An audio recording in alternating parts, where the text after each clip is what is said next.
এত পরিমাণ আল্লাহ তাআলা আমাদেরকে নিয়ামত দিয়েছেন যেটা আমরা গুণে শেষ করতে পারবো না।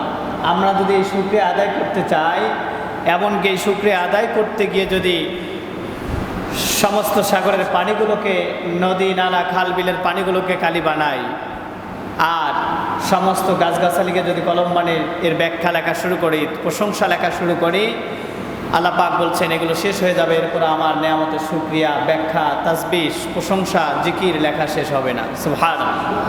এটা আমার মুখের কথা না, আল্লাহ পাক নিজে বলছেন কুল্লাউ কানাল বাহরু মিদাদাল লিকালিমাতি রাব্বি লানাফিদাল বাহর। আল্লাহ পাক স্পষ্টভাবে বলেছেন কত নিয়ামত যে দিয়েছেন, নিয়ামাতুল্লাহি ওয়ালা তুহসুহা। এত পরিমাণ আল্লাহ পাক আমাদেরকে নিয়ামত দিয়ে ভরপুর করে রেখেছেন যে নিয়ামত আমরা গুণে শেষ করতে পারবো না। সুবহানাল্লাহ। এই নিয়ামতের শুকরিয়া গুরুত্বপূর্ণ একটা, ইসলামের মধ্যে একটা ইবাদত এবং গুরুত্বপূর্ণ একটা আমল। যে ইবাদত, যে নিয়ামতের শুকরিয়া, এই শুকরিয়া অর্থ হলো কৃতজ্ঞতা প্রকাশ করা, কারো প্রশংসা আদায় করা। তো আল্লাহ পাক যেহেতু নিয়ামত দিয়ে আমাদেরকে ভরপুর করে রেখেছেন, প্রশংসা হবে কার? আর একটু জোরে বলেন কার? আল্লাহ তাআলা প্রশংসা হবে, অন্য কারো প্রশংসা নয়। আল্লাহ তাআলা মানুষকে যে সমস্ত নিয়ামত দিয়েছেন, সেই নিয়ামত সমূহের মধ্যে অন্যতম কিছু নিয়ামত, যেমন জীবন, স্বাস্থ্য, ঈমান, রিজিক, হায়াত, সুস্থতা, এই যে নিয়ামত সমূহ দিয়েছেন, এই নিয়ামতগুলোর শুকরিয়া আপনি কিভাবে আদায় করবেন? এগুলো আদায় করতে গেলে, শুকরিয়া আদায় করতে গেলে এই নিয়ামত সমূহকে আল্লাহ তাআলার অবাধ্যতা, নাফরমানি, অকৃতজ্ঞতা থেকে বিরত রাখা এবং এর মাধ্যমে তার শুকরিয়া আদায় করা এবং তার সন্তুষ্টির জন্য এই অঙ্গ প্রত্যঙ্গ, এই হায়াত, এই হাত, এই পা, চোখ, সমস্ত নিয়ামতগুলোকে তার সন্তুষ্টির জন্য কাজে লাগানো, এটাই হলো নিয়ামতের শুকরিয়া।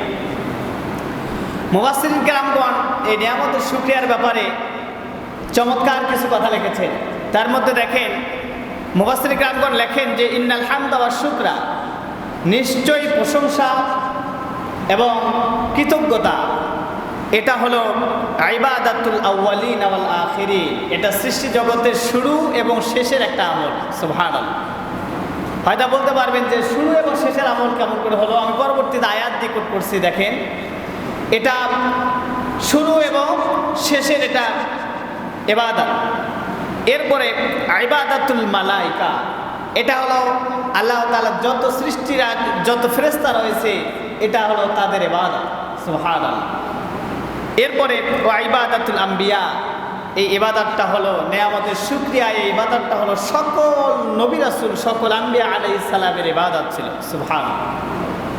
এরপর ইবাদাতু আহলিস সামাই ওয়াল আরদ, আসমান এবং জমিনের যত সৃষ্টিরাজি রয়েছে, আসমান সমূহের, জগৎ সমূহের এবং জমিনবাসীর এটা ইবাদত। সুবহানাল্লাহ।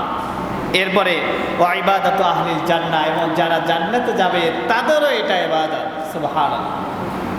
চিন্তা করেন ইবাদতটা, এই নিয়ামতের শুকরিয়া, এটা যে গুরুত্বপূর্ণ একটা ইবাদত, এই কথাগুলোর মধ্যে নিহিত রয়েছে।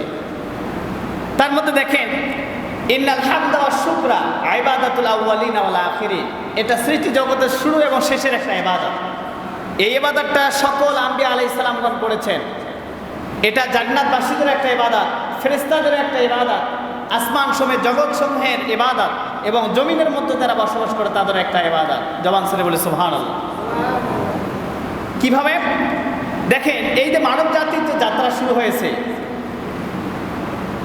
আমাদের আদি পিতা হযরত আদম আলাইহিস সালামের সৃষ্টির মাধ্যমে মানব জাতির যাত্রা শুরু হয়েছে, তাই না?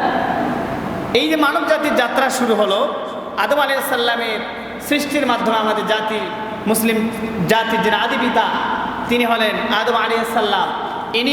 এরাকে সৃষ্টির মাধ্যমেই মুসলমানদের, মানুষের যাত্রা শুরু হয়েছে, মানব জাতির যাত্রা শুরু হয়েছে।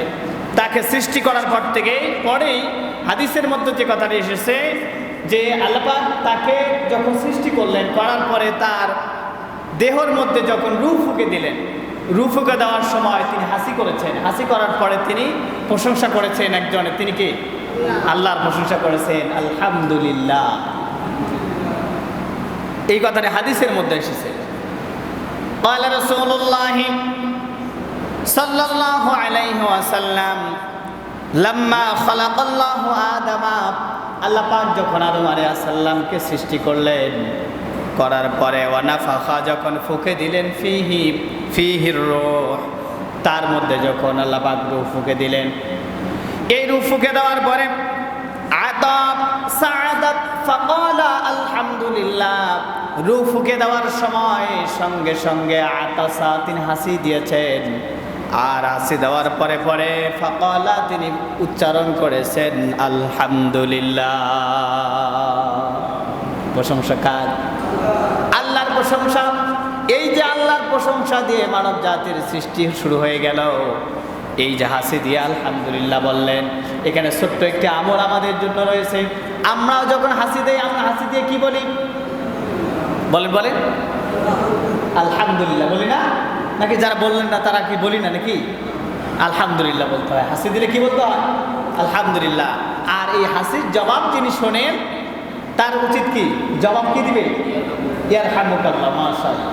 তাহলে প্রশংসা, যিনি হাসি দিলেন, প্রশংসা করলেন আল্লাহ, যিনি শুনলেন তিনি বললেন, জবাব দিলেন ইয়ারহামুকাল্লাহ, আল্লাহ আপনার উপর কি করুন? রহম করুন। সুবহানাল্লাহ, কি একটা সিস্টেম দেখি। তাহলে আমরা এখান থেকে যে আমলটি শিখলাম সেটা হলো, হাসি দিলে আমরা কি বলবো? আলহামদুলিল্লাহ। আর যিনি শুনবেন তিনি কি বলবেন? ইয়ারহামুকাল্লাহ। সম্মানিত ভাইরা আমার, তাহলে এইভাবে মানব জাতির যাত্রা শুরু হয়ে গেল আলহামদুলিল্লাহ দিয়ে। এরপরে দেখেন শেষ কিভাবে আলহামদুলিল্লাহ দিয়ে হবে, এটা আল্লাহ পাক কোরআনুল কারিমে কোট করেছেন। এই মানব জাতি যখন আবার শেষ সময়ে, যখন কিয়ামতের ময়দানে যখন জান্নাতে প্রবেশ তাদেরকে করা হবে, এই জান্নাতে প্রবেশ করানোর সময় তাদেরকে ফেরেশতারা সালাম সালাম, তাদেরকে খোশ আমদেদ জানাবে, স্বাগতম জানাবে, তাদেরকে স্যালুট জানাবে, তাদেরকে শান্তি বয়ে কামনা করবে, তাদেরকে যখন সালাম সালাম বলে আহ্বান করবে, তাদেরকে যখন ডাকবে, যখন জান্নাতে যখন তারা প্রবেশ করবে, রব্বুল আলামিন সূরাত ইউনূস 10 নম্বর সূরার 10 নম্বর আয়াতের মধ্যে কোট করেন, ওয়া আখিরু দাওয়াহুম আনিল হামদুলিল্লাহি রাব্বিল আলামিন। আল্লাহু আকবার।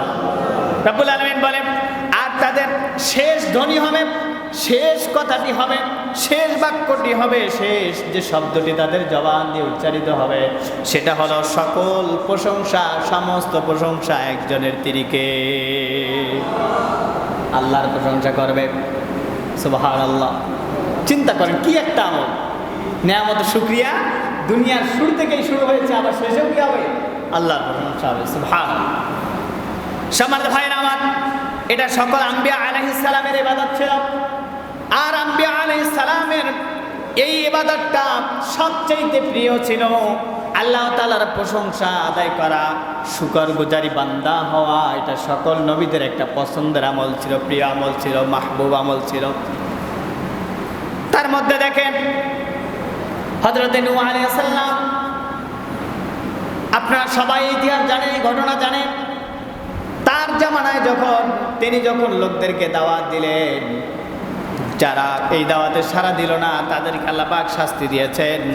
সেই শাস্তির ধরন ছিল বন্যা দিয়ে তাদেরকে প্লাবিত করে তাদেরকে শাস্তি দিলেন। এই শাস্তি দেওয়ার আগে নূহ আলাইহিস সালামকে সতর্ক করেছেন, তাদেরকে শিখিয়ে দিয়েছেন।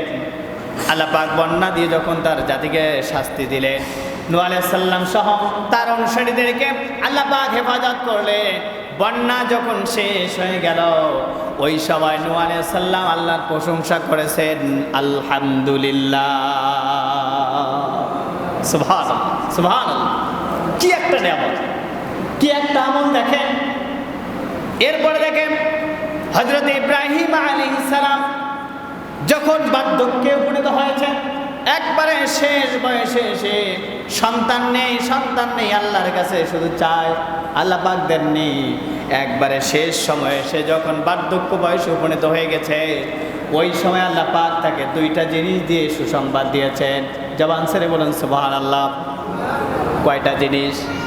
আর একটু জোরে বলুন, আর একটু জোরে বলুন। 2টা জিনিস দিয়ে আল্লাহ পাক তাকে সুসংবাদ দিয়েছেন। কোরআনুল কারীমে আল্লাহ পাক কোট করেছেন 14 নম্বর সূরা ইব্রাহিমের 39 নম্বর আয়াতে। রব্বুল আলামিন বলেন, আলহামদুলিল্লাহিল্লাযী ওয়াহাবালি আলাল কিবারি ইসমাঈলা ওয়া ইসহাক ইন্না রাব্বি লাসামিউদ দুআ। আল্লাহু আকবার। আল্লাহ পাক বলেন, যখন আমি ইব্রাহিমকে যখন দুইটা জিনিস দিয়ে সুসংবাদ দিলাম, ইব্রাহিমকে যখন ইসমাইল এবং ইসহাক দিয়ে সুসংবাদ দিলাম, তখন আমার বান্দা, আমার গোলাম শুকরিয়া আদায় করেছে। আলহামদুলিল্লাহ। প্রশংসা কার? আর একটু জোরে বলুন, প্রশংসা কার? আল্লাহর প্রশংসা। এরপরে তিনি বলেন ওয়াহাবালি, যিনি আমাকে দান করেছেন আলাল কিবারি, বার্ধক্য বয়সে, যেই বয়সে আমার যৌবন নেই, যেই বয়সে আমার এই সন্তান পাওয়ার কথা ছিল না, এই বয়সে এসে বার্ধক্য উপনীত হয়েছে, সেই বয়সে এসে আল্লাহ পাক আমাকে ইসমাইল এবং ইসহাক দিয়ে সুসংবাদ দিয়েছেন, সন্তান নামক নিয়ামত দিয়েছে।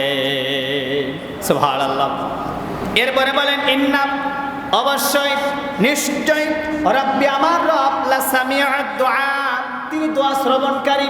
আমি যে রবের কাছে দোয়া করেছি, এই দোয়া তিনি শুনেছেন, এই দোয়া তিনি মঞ্জুর করেছেন, এই মঞ্জুর করে, কবুল করে আমাকে নিয়ামত দিয়ে ধন্য করেছে। সুবহানাল্লাহ।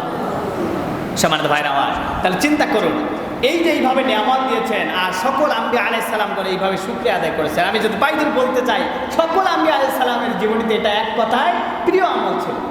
এখান থেকে আমাদের জন্য দুইটা মাসলা। এক, আমরা দেখেন 1971 সালে যে স্বাধীনতা অর্জন করলাম, এই অর্জনের পরে আমরা এখন এই শুকরিয়া ঢোল তাবলা, প্যাপো বাঁশি আর হারমোনিয়াম, গান তবলা দিয়ে আজকে অশ্লীলতা দিয়ে ভরপুর আমাদের নিয়ামতের শুকরিয়া আজকে ঢোল তবলা দিয়ে হয়, গান দিয়ে হয়।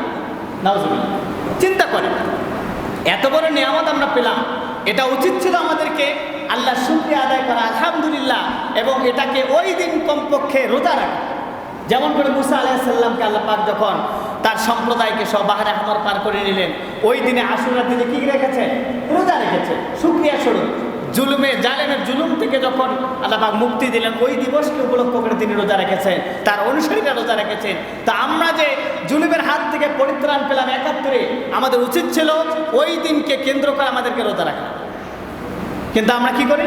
রোজা তো দূরের কথা, আমরা ওই দিনে গোনা নিয়ে মশগুলাম।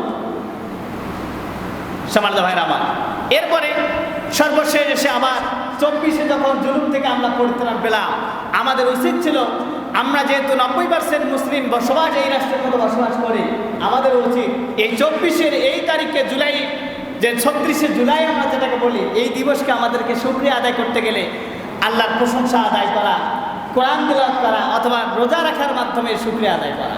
কিন্তু আমরা সেটাও করি না, হয়তোবা কিছু আংশিক করতেছি আর কিছু আংশিক গোনা দিয়ে আমরা এটার সাথে জড়িত হয়ে গেছি।